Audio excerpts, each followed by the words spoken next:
نستعين وهو الأول وهو الآخر وهو الظاهر وهو الباطن.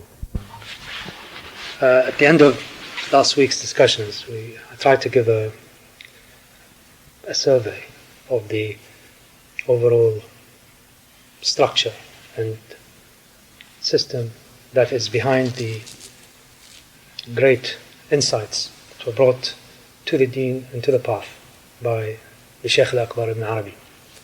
And inshallah, today will be the first of the substantive talks on the various elements that go into the construct of the gnostic architecture of the great master. These have to be the books that he wrote, in particular the Futuhat al-Makkiyah, are not written in a way that would be normally understood chronologically in modern times. They are made out of patchworks, of apparent patchworks, of divergent and different themes that seem to be held together by this overflowing illumination and visions that he had. But embedded in this apparent disorder of his works, in particular Futuhat al-Makkiyah, there is a very, very clear order. There's a very clear system, and that system, as we discussed last time, has as its beginning, as its middle, and as its end, the posing of the question and the answer to the question of how do we find Allah subhanahu wa ta'ala. The whole secret of the system of Ibn Arabi and all true paths lies in unlocking the keys as to how one finds Allah subhanahu wa ta'ala in this world. In the system of the master, the names of Allah subhanahu wa ta'ala, Asma'ullah al-Husna, are a constant and recurrent theme. Inshallah, this will be the subject of today's discussion. The names of Allah subhanahu wa ta'ala as understood in the system of Ibn Arabi, and how the names play a critical function in allowing the seeker and the salik to reach cognizance and knowledge of Allah subhanahu wa ta'ala. The names of Allah, they are mentioned in the Quran. They are infinite in number. Something like 80 odd are mentioned in the Quran.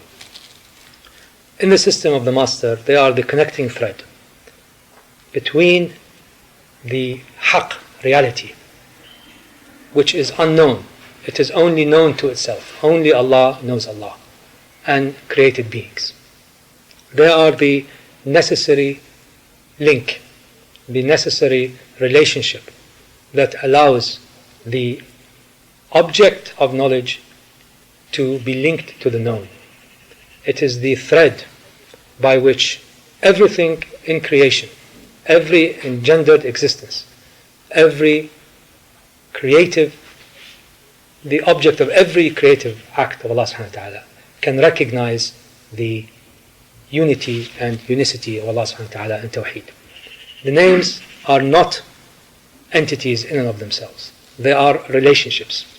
And they are the bridge between the phenomenal world, that is the world of existence, the world of created entities, the world that is subject to the command of Allah subhanahu wa ta'ala, kun, be, and the world of non-phenomena, the world and the universe of the essence. As we discussed last time, the Hadra Rabbaniya, the divine presence, encompasses all the universe, all the known universes that cascade down from the essence which is known only to itself and should not be the subject of our speculative thinking, through the various hierarchies of existence, through the spiritual world, the imaginal world, the corporeal world, and finally the world of the insan al-kamil, the world of the microcosm, which is what man is or could be. The Hadar Rabbani, or the divine presence, combines the essence, the attributes, and the acts of Allah subhanahu wa ta'ala. And the link between the essence, that or the haqq in its totality, and between engendered existence is this bridge this barzakh, which is the barzakh of the names. In Sharia, they are called al-asma'. In aql, by using our rational faculties, these are what we would call the relationship, or al-ilaqat in Arabic. And in theology or in speculative kalam, they are known as the attributes or the sifat of Allah subhanahu wa ta'ala. All three things, all three names relate to the barzakh, the bridge that links the essence to all engendered existence. There are 5 characteristics, 5 essential features to the names, or to the attributes, or to these relationships. First of all, the names are not what we think they are. They are, when we say, for example, the name Kareem, which means the generous, or when we say the name Ar-Rahim, the merciful or compassionate, the definition of compassion or mercy is insufficient to denote the name. It is a name that indicates the name. So the totality of Rahmah and Karam is also infinite. Therefore, what we use to denote the names are merely a small indication as to what their function is in the cosmic order. The names, as I said before, the names of Allah subhanahu wa ta'ala are relationships. They are not entities as such. They are not what Ibn Arabi calls, they are la ayn fi ayn. They are non-entities in entities. They are links, they are relationships. It's as if the concept, for example, of motherhood is a linkage between the mother and a child. In and of itself, it does not have a substantive entified existence. It is a link, it is a bridge. Each of the names of Allah subhanahu wa ta'ala denotes the specific function of that name together with an indication to the divinity. So every name of Allah subhanahu wa ta'ala, the 99 names that we use, have in and of themselves a specific meaning. For example, Al-Kareem means generous. When we call upon Ya Kareem, we call upon the most generous. At the same time, we are calling upon one of the attributes, one of the names of Allah subhanahu wa ta'ala. So every name of all the divine names has a meaning in and of itself and is reflective and points to and indicates the divine presence. So the names have a reality that is specific to themselves. What the master calls haqiqat al-ism, the reality of the name. Finally, the names themselves and their realities, that is their specific meaning, have their traces, their athar, their effects on all engendered existence. The names allow us to understand everything that exists in the cosmos. And by the cosmos I mean everything that includes the universe of the spirit, the universe of the imaginal world, the universe of the corporeal, the mass world, and the universe of the insan al-kamil. I'll try inshallah to explain in detail each of these characteristics of these names.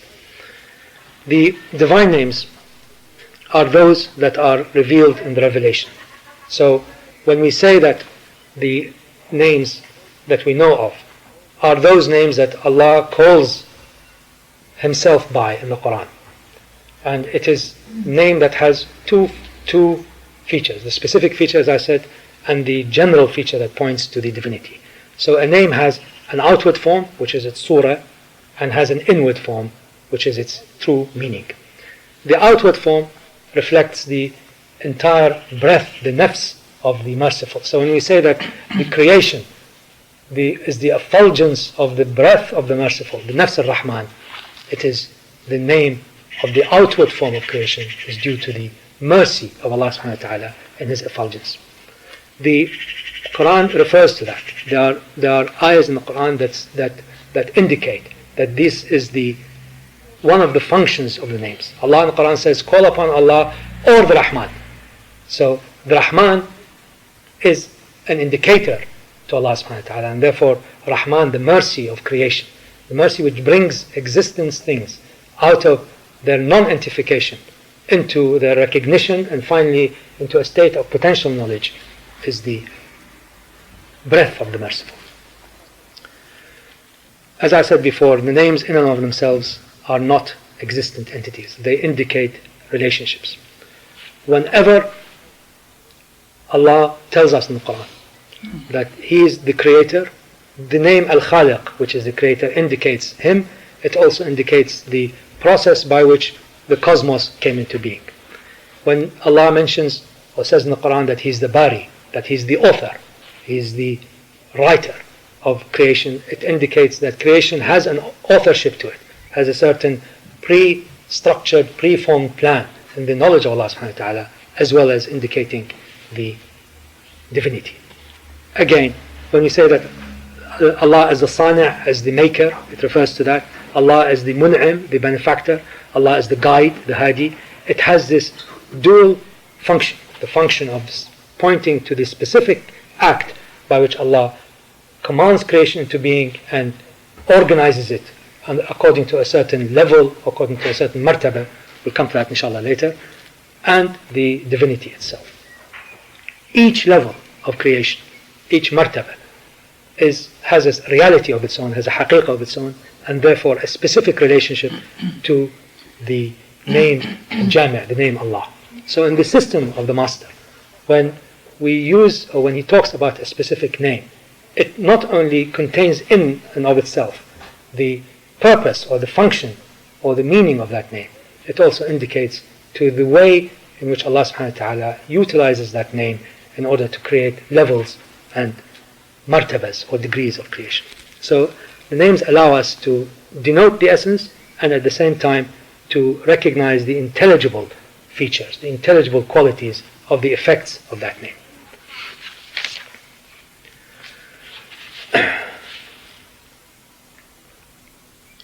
The name, because they are in a state of martabas, they have different levels and different functions and different purposes in the system of creation, have in and of themselves as features of mutual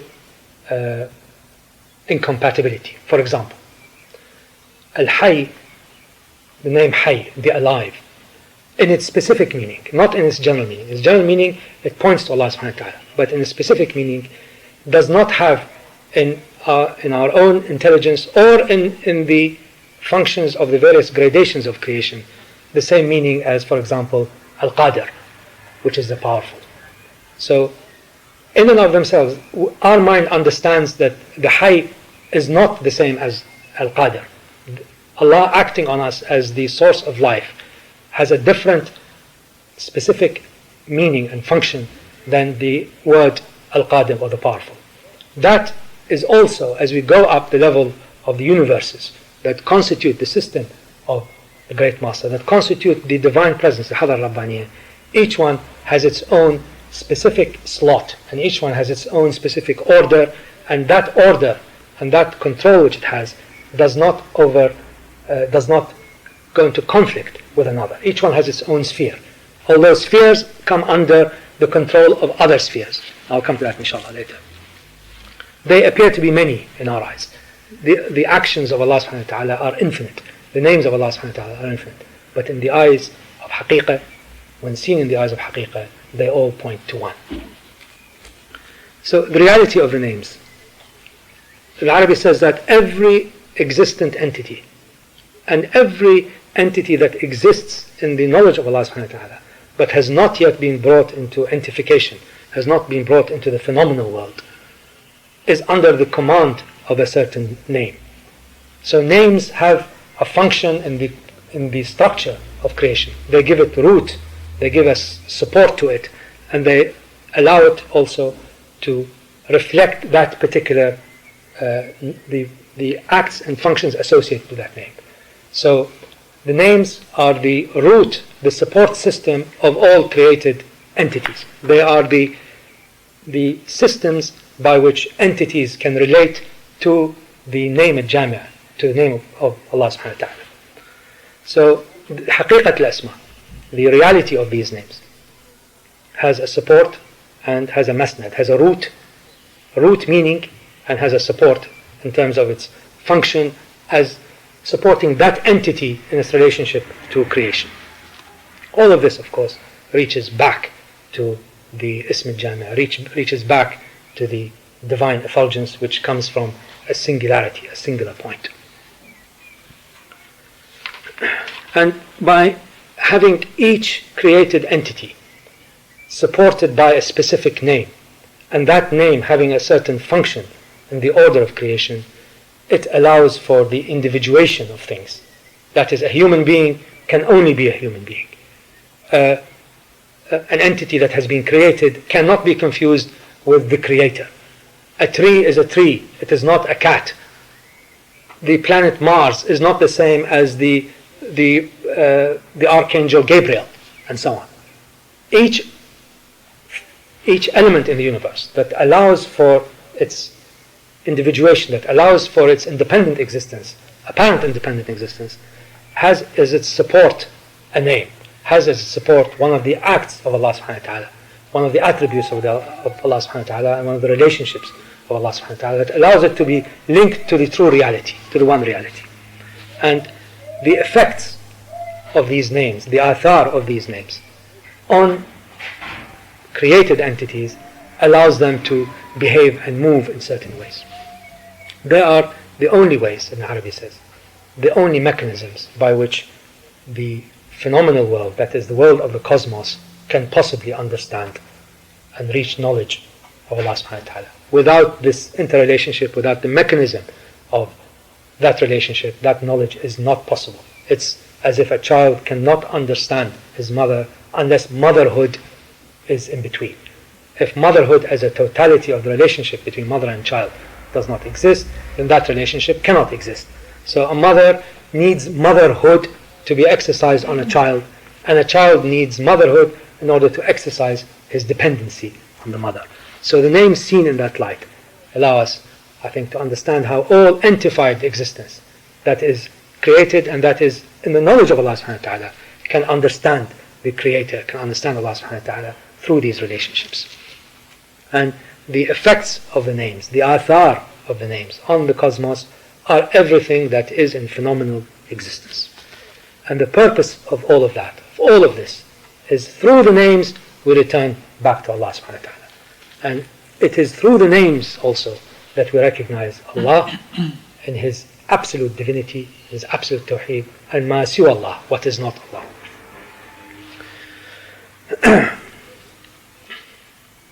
There is in the names, we know that the names appear to have conflicting features. For example, Al-Muntaqim, the vengeful, is not the same as the merciful. The slayer is not the same as Al-Muhyi, the one who brings life. But these are all names of Allah subhanahu wa ta'ala. How do these reconcile? How do we reconcile the apparent conflict of these names in us as well as in the actions of the universe?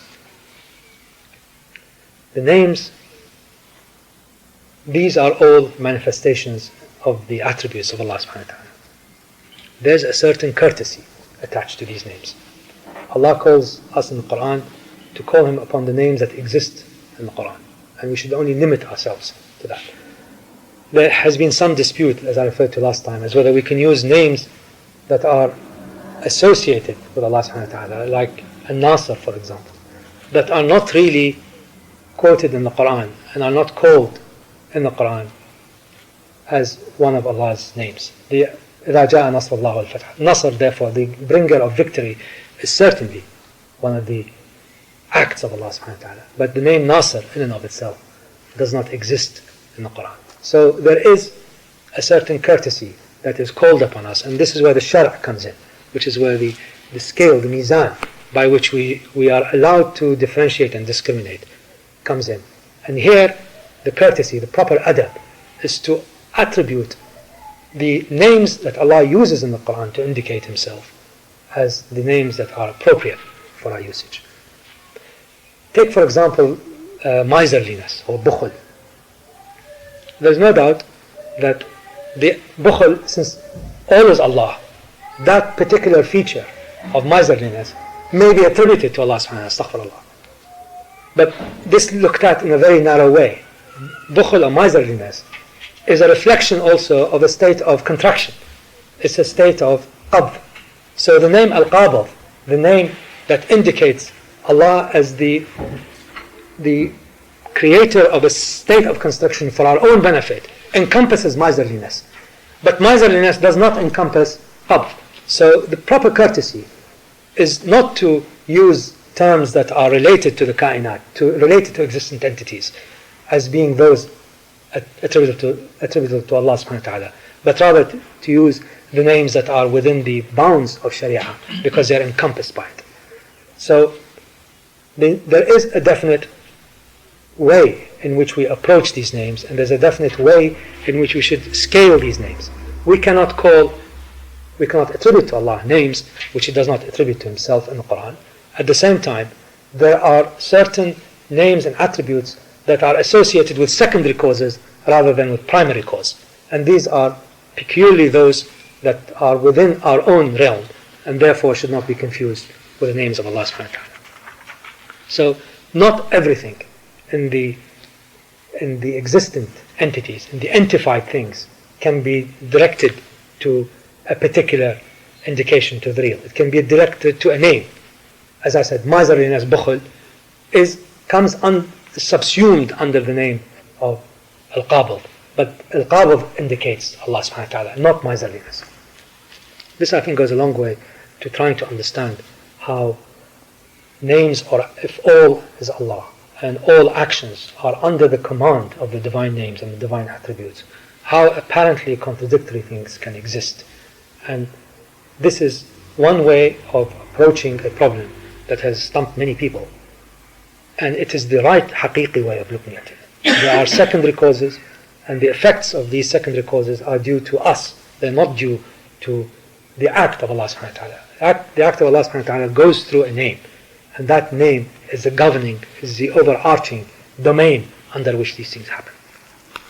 Because creatures themselves, one of their properties is iftiqar, is poverty to Allah subhanahu wa ta'ala. Creatures are not formed imperfect. They have the potential of perfection. The fact that they are in a state of iftiqar, the fact that they are in a state of poverty to Allah subhanahu wa ta'ala, means that they have secondary causes and secondary effects peculiar to them. And therefore they are able to exhibit apparently contradictory functions and features that cannot be attributable directly to the name. So when we say تخلقوا بأخلاق الله, that's what the Prophet ﷺ said, assume the character traits of Allah subhanahu wa ta'ala, it means assume the character traits that are within the ambit of the divine names.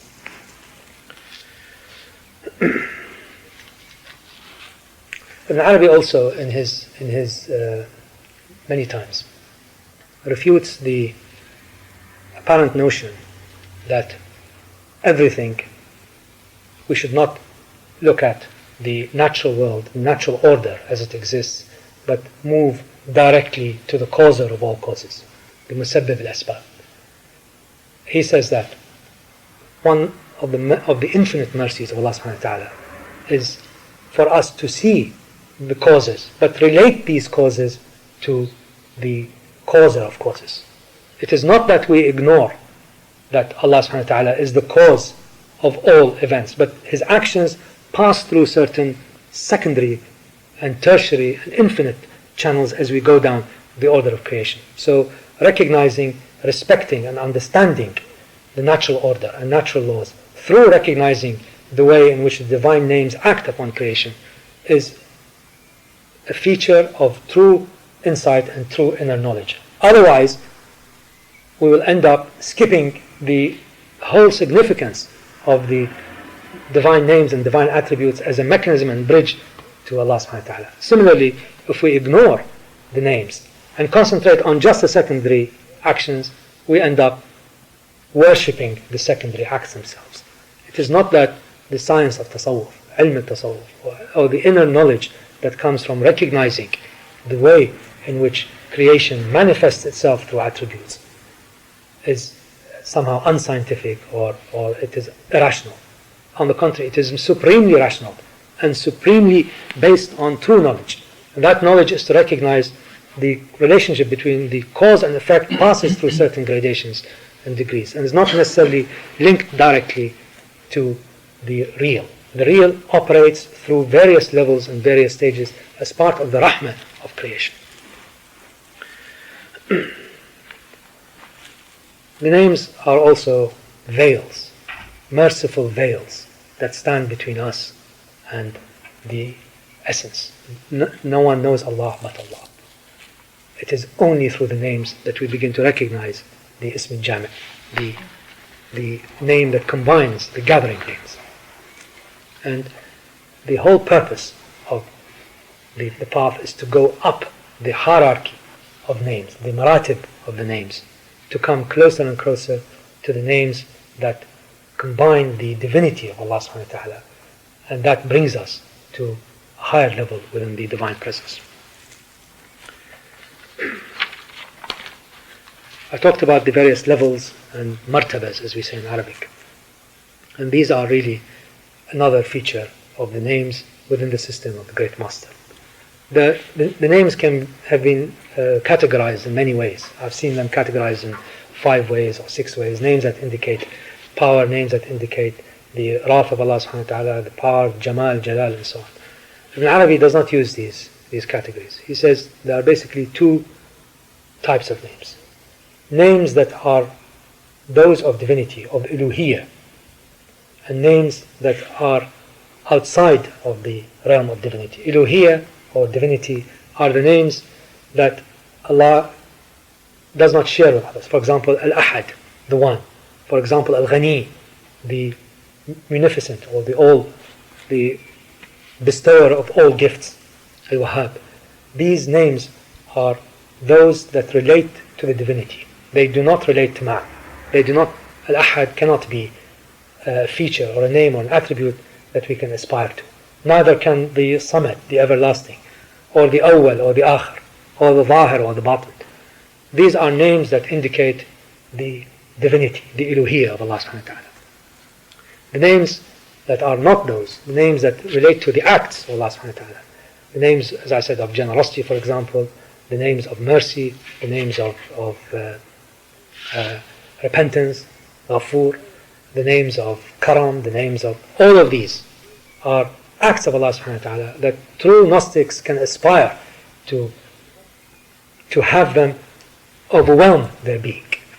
And the names looked at from this point of view also have different rankings. The names of divinity, the names that point to Allah, as well as indicate one of the unique features or the unicity of Allah subhanahu wa ta'ala, have a different ranking or different martaba than names that relate to the acts of Allah subhanahu wa ta'ala. It's not that one is better and one is worse. It's as we say in Arabic, it's the fadl and the mafdul. One is better than the other, but the other is also good.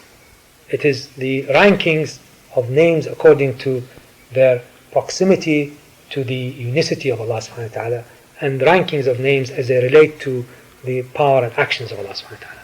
And within these rankings, last time I mentioned that, for example, knowledge comes under the Al-Hakim, the all-knowing, comes under the ambit, as it were, of the name Al-Hayy. To be the life force is the most, the finest or the highest ranking of the names of Allah subhanahu wa ta'ala. Al-Hayy subsumes in it the knower. The knower in turn subsumes under it the name Al-Qadir, the power, the powerful. Qadra is subsumed in turn by irada, the desire. So names themselves naturally have a hierarchy to them, because the order of creation has to be one that encompasses hierarchy and gradations. If it was all on the same level, then the thing will crash and collapse. Each single entity, an entified form of existence, has to be covered by a certain name. And as long as these names react and relate to each other, they have to react and relate to each other in a system, in a hierarchical system, where there are gradations in them. Al-Hayy, Ibn Arabi says, the name of Allah subhanahu wa ta'ala, the alive, is the greatest of all the names, because it's a precondition for all entification. In order for knowledge to exist, for power to exist, for desire and will to exist, the life force has to exist. The names of Uluhiyya or of divinity indicate the essence, the haqq, the reality. but the reality is unknowable. It just points you in that direction and says that there's a certain red line beyond which you should not cross. The Prophet ﷺ many times said, do not muse or contemplate about the essence of Allah subhanahu wa ta'ala. Contemplate over the manifestations of Allah subhanahu wa ta'ala. Nothing positive can be said about the haqq. This might sound a bit dramatic, but again it is one of the central features of the great master.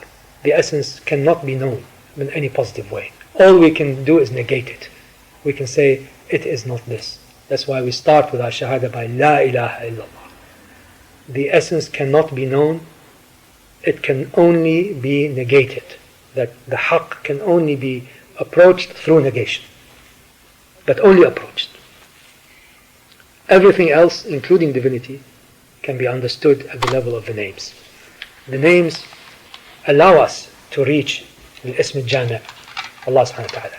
Allah subhanahu wa ta'ala is the name that the haqq gives to the reality of all the realities.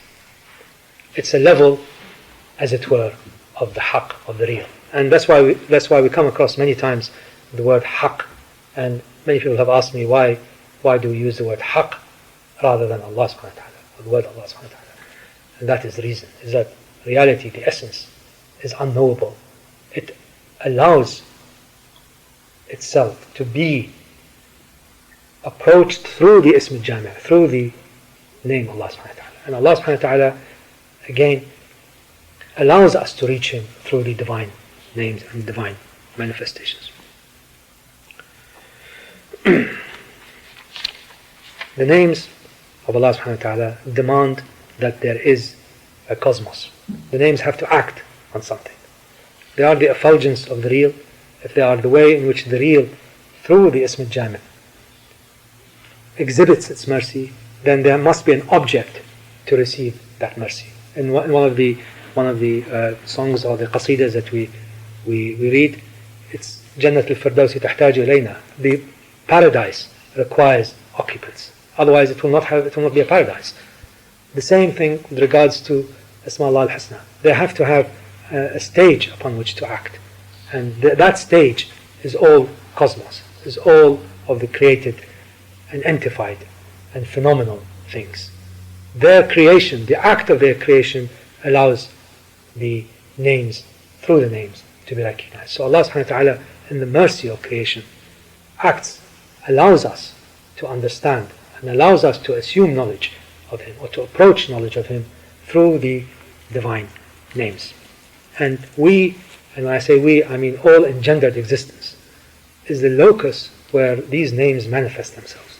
And it is the locus in which relationships are realized through their effects, through their athar. The conflict of the names, tanazu', there is conflict. There's no doubt that there's a conflict between the slayer and meat and the one who brings to life, al-muhyi. But it's a divine conflict. There is a conflict that allows these names to reconcile the chaos, disorder, into a divine order. It necessitates conflict, and contradictions are necessary. Naqidain, which is a word that is used constantly in his works. Naqidain means the two opposites, or the ضدين, the two conflicting positions. In order to recognize one, there has to be a reconciliation of opposites.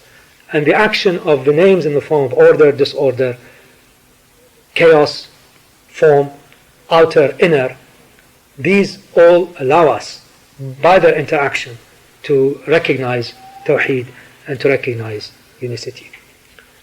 Those of us who act according to the precepts of the commanding names will be in a state of felicity, in a state of sa'ada, and those of us who do not, who go against the command of the names and try to reconcile, impose another name that is not appropriate to our condition onto us, are in a state of shaqa, or a state of wretchedness. And the choice of man is the choice of which of the divine names that He allows to manifest within Himself. And Allah subhanahu wa ta'ala has told us in the Quran and through the Shara as to how that hierarchy should be within us, as well as how that hierarchy operates and resolves itself in the outer universe, in the cosmos, and in all engendered existence. Our servanthood, our absolute servanthood to Allah subhanahu wa ta'ala is compulsory. It is something that He calls al-irada al-ittarariyah. It's a compulsory affair. Whether we like it or not, whether we recognize it or not, we are in servanthood to Allah subhanahu wa ta'ala. But whether we are in servanthood to the names, whether we are in servanthood to any of the infinite names that act upon us, and the 84 or so that we know in the Quran are those that Allah has chosen for us, by which He indicates Himself, that's another matter. This is a matter of choice. This is the amr al-ikhtiyari, the voluntary affair. So the choice upon which that has fallen on us as to which of the names we allow to predominate, which of the names that we allow to emerge, to control, are those names that are indicative of the rankings that Allah subhanahu wa ta'ala has given them and has asked and has told us through the Shar to follow. So the whole universe, as it were, of the great master of Ibn Arabi is held together by this barzakh, by this isthmus, and this bridge. And this bridge is the bridge of relationships and is the bridge of Asma Allah.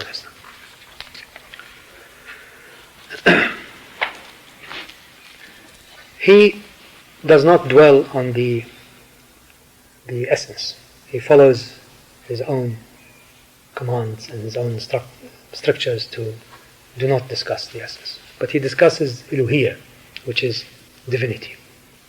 And the divinity of Allah subhanahu wa ta'ala is one of the mechanisms that is permissible for us to discuss and to understand and to approach through dhawq, to approach through mujahadah, through inner struggle, to approach through mushahadah the oneness of Allah subhanahu wa ta'ala, to understand that state of absolute tawheed that allows us to become more and more reflectors of the true Muhammadi life.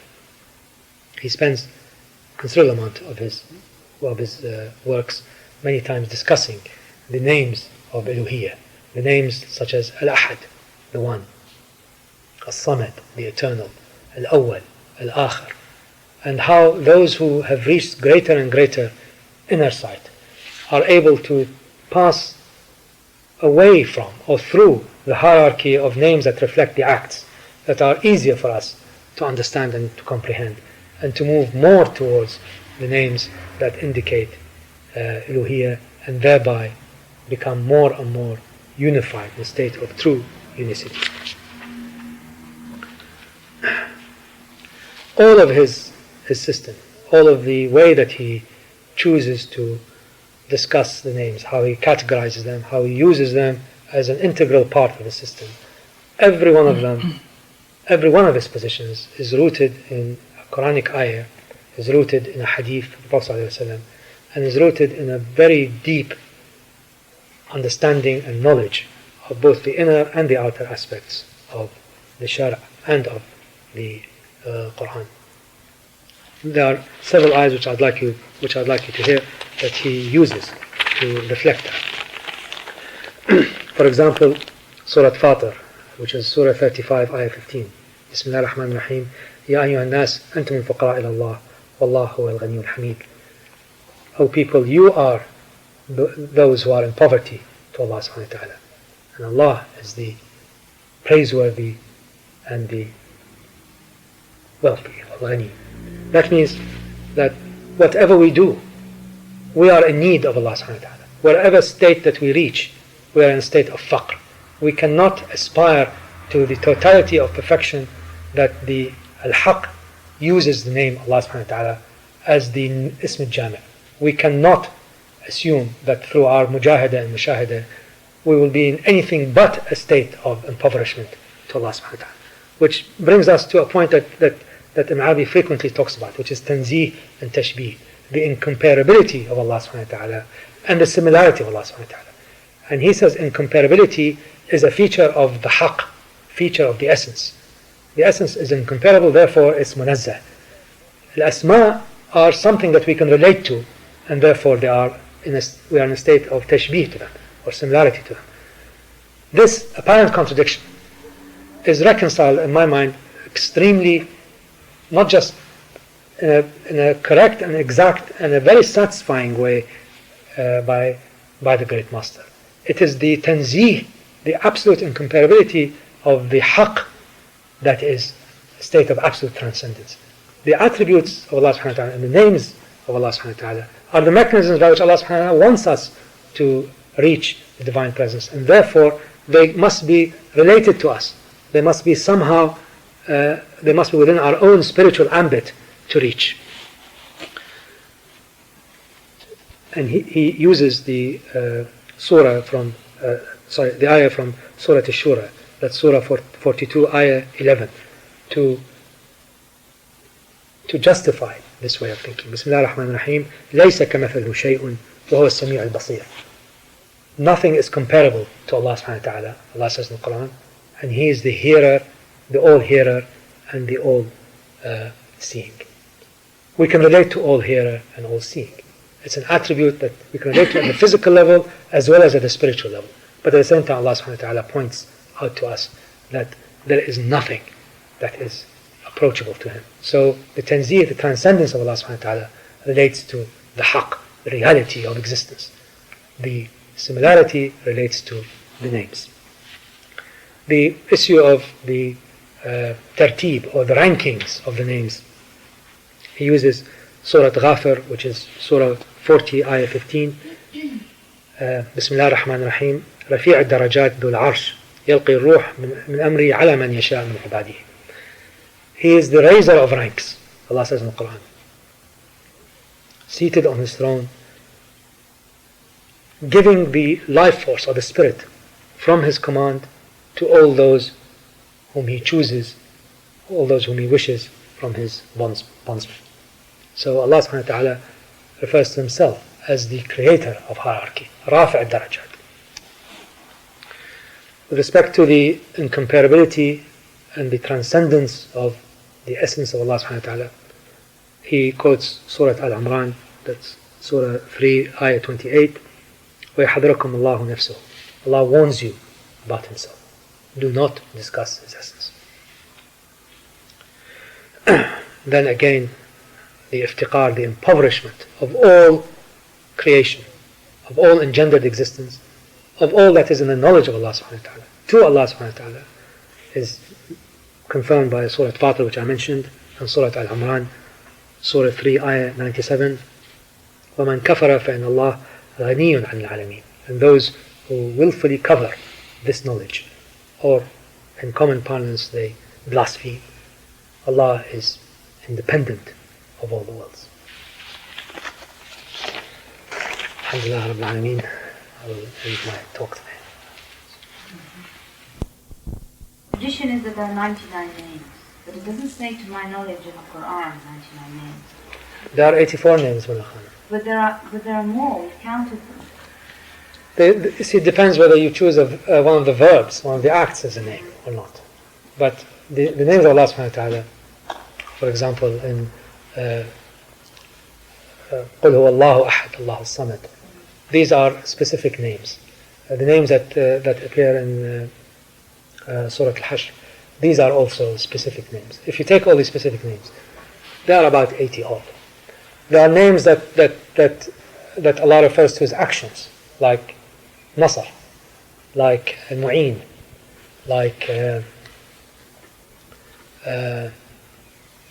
Al-Wujud, or Al-Mawjud, or Al-Maqsood, Qasd, Wajd. These are all actions and verbs that Allah uses as part of His command or part of His actions. Whether you can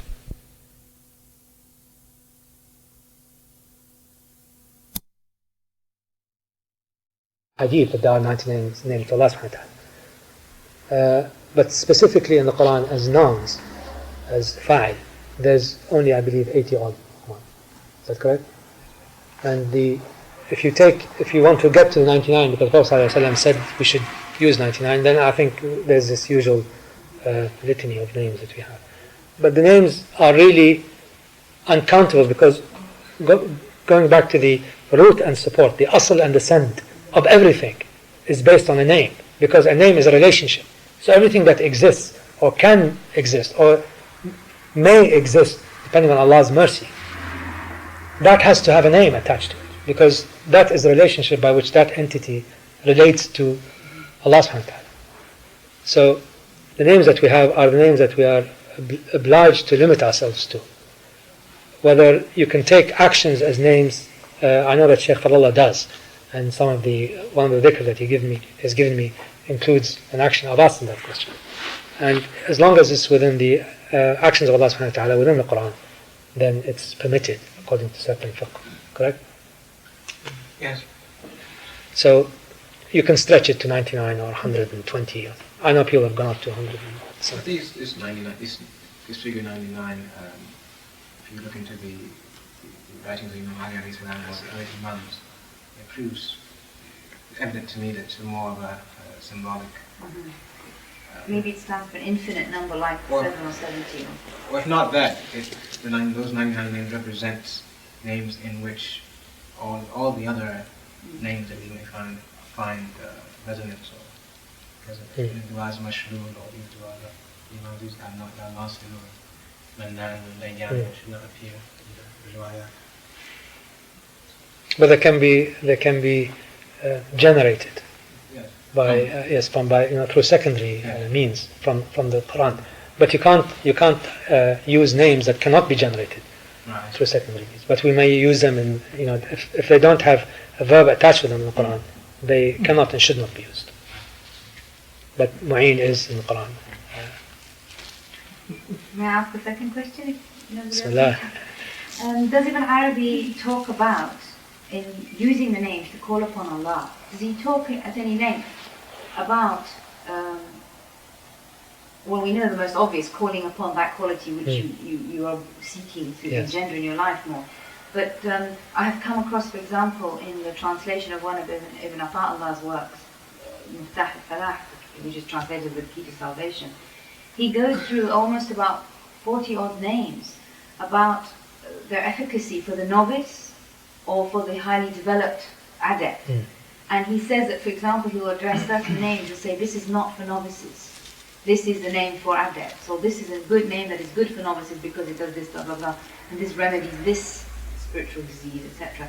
Does Ibn Arabi go into any detail like this? No. Ibn Arabi is not really a teaching sheikh. No. He doesn't say that you should follow this rule or this ritual and so on. But he says that you should call upon Allah according to the name that is necessary for that condition. I mean, if you are hungry, you should call for Ya Rab, O Sustainer. If you are ill, you should call Ya Shafi. You should call on that specific name rather than the Ism Jami'. But this, I think, is well known. But he doesn't go into which names.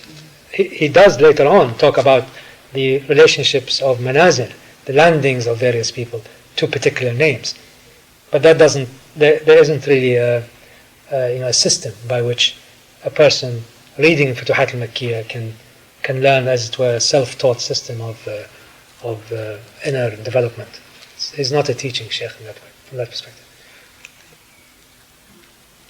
I wanted to ask something as well. Bismillah. When you were saying about, Ibn Arabi is describing it's like a cosmic sort of architecture with the names, and that, that the names sort of interact with the effects, and that we are sort of the effects of the names, but also we have the names interacting on us, don't we? Yes.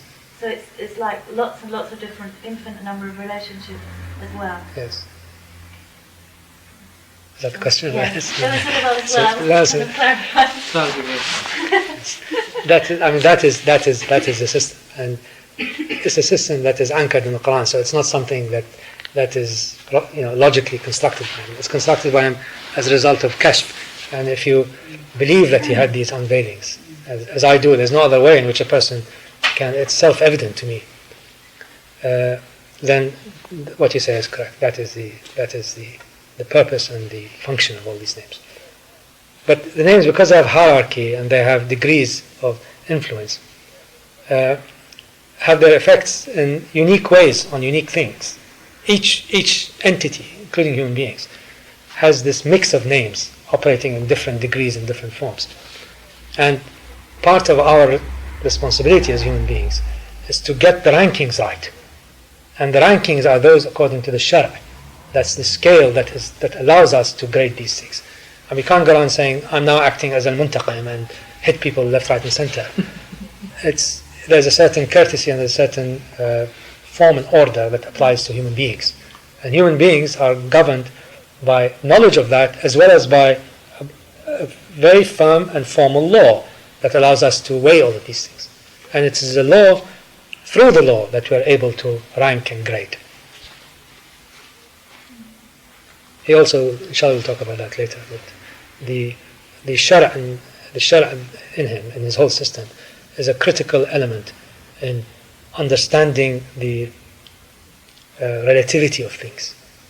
And it is through the shara' that we are able to impose values and measures and weights and weightings.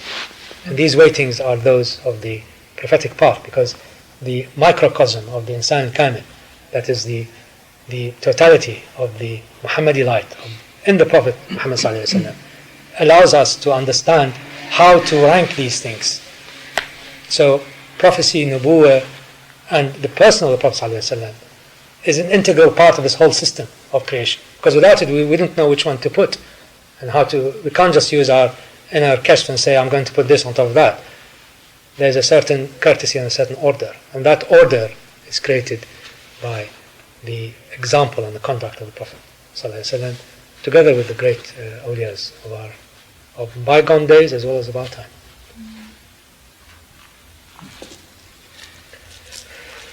Alhamdulillah.